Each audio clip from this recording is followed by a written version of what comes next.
teman-teman, jumpa lagi. Kali ini kita akan membahas mengenai hubungan antara nasionalisme dengan bahasa Indonesia. Hal ini akan bisa menjelaskan kenapa orang Indonesia amat marah ketika Malaysia melabeli bahasa Indonesia dengan embel-embel Melayu. Ada video yang menarik yang berisi pendapat dari Profesor Masun. Beliau menjelaskan secara gamblang betapa pentingnya bahasa Indonesia bagi negara Indonesia. Yuk langsung aja kita simak videonya teman-teman. Ada statement yang dinyatakan oleh Pak Abdul Qadir Ibrahim di dalam bukunya Tanah Air Bahasa Indonesia, halaman 23. Beliau menyebutkan garis intinya bahwa bahasa Indonesia adalah nama lain dari bahasa Melayu. Dilanjutkan dengan kalimat berikutnya, oleh karena itu katanya, tidaklah tepat jika bahasa Melayu dipandang sebagai bahasa daerah. Ini pernyataan yang sangat menarik. Beliau memandang bahwa bahasa Indonesia ini adalah nama lain dari bahasa Melayu. Oleh karena itu, tidaklah tepat untuk menyatakan bahwa bahasa Melayu itu adalah bahasa lokal atau bahasa daerah. Kedua, di dalam Kongres Bahasa Melayu yang dilaksanakan bulan Juni tahun 2015 di Batam, salah satu isu putusan Kongres itu adalah menginternasionalkan bahasa Melayu. Buat saya, kenapa sebuah Kongres yang diselenggarakan di Indonesia, wilayah Indonesia, waktu itu ada beberapa negara tetangga, Malaysia, Brunei, ada dari Thailand, Filipina, Singapura yang hadir saat itu, jadi bersifat internasional, yang menghasilkan rumusan bahwa yang akan diinternasionalkan itu adalah bahasa Melayu. Sebentar ya teman-teman, yang disampaikan Profesor Masun tadi merupakan contoh betapa Malaysia amat gencar mengkampanyekan bahasa Melayu. Mereka selalu ingin bahasa Indonesia disamakan dengan bahasa Melayu, padahal jelas jauh berbeda. Yuk kita lanjut lagi videonya teman-teman. Katakan kita mau menggunakan Jawa, karena Jawa suku yang sangat besar.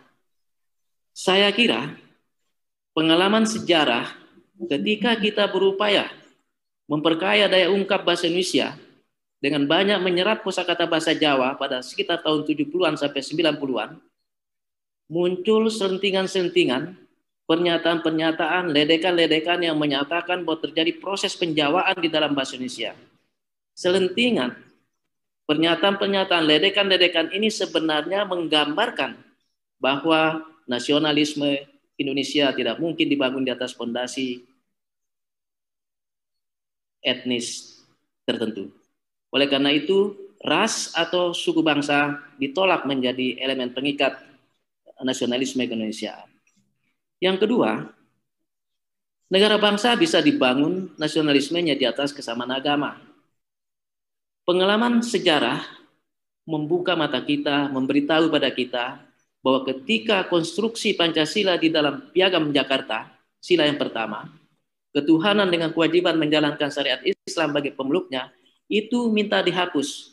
Akhirnya muncullah konstruksi Pancasila sebagaimana yang kita kenal sekarang. Maka yang menarik ialah Indonesia justru memilih bahasa sebagai elemen di dalam membangun nasionalisme keindonesiaannya. Mari kita lihat perjalanan sejarah kita.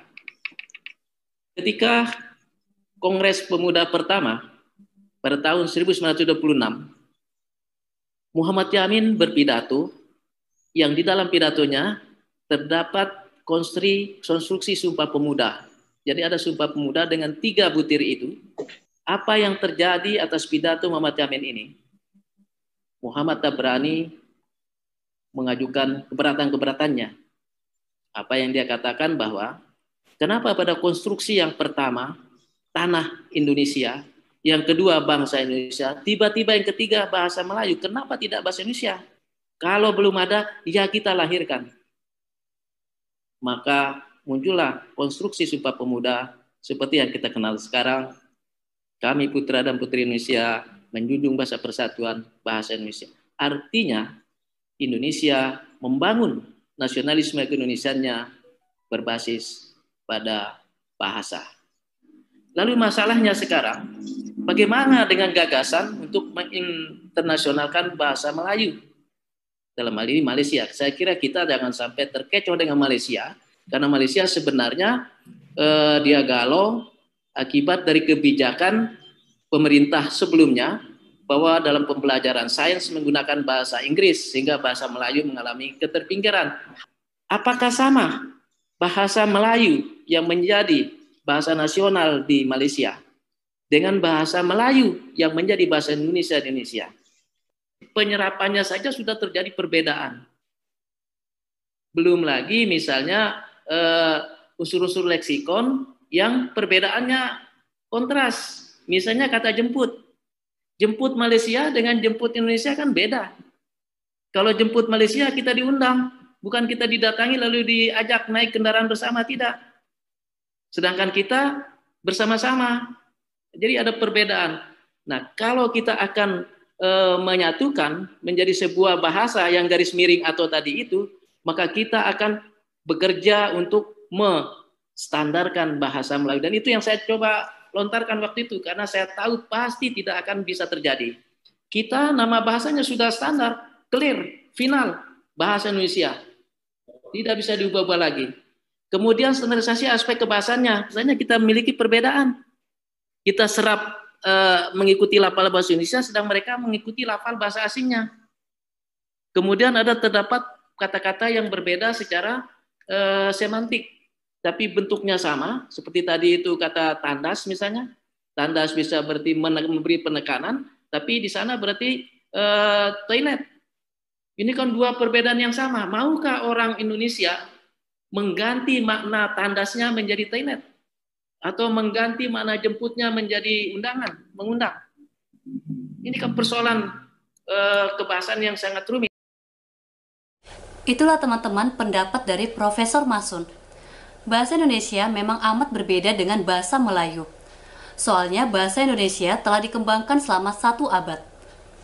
Terima kasih ya teman-teman sudah menonton video ini. Tetap sehat dan semangat. Sampai jumpa lagi.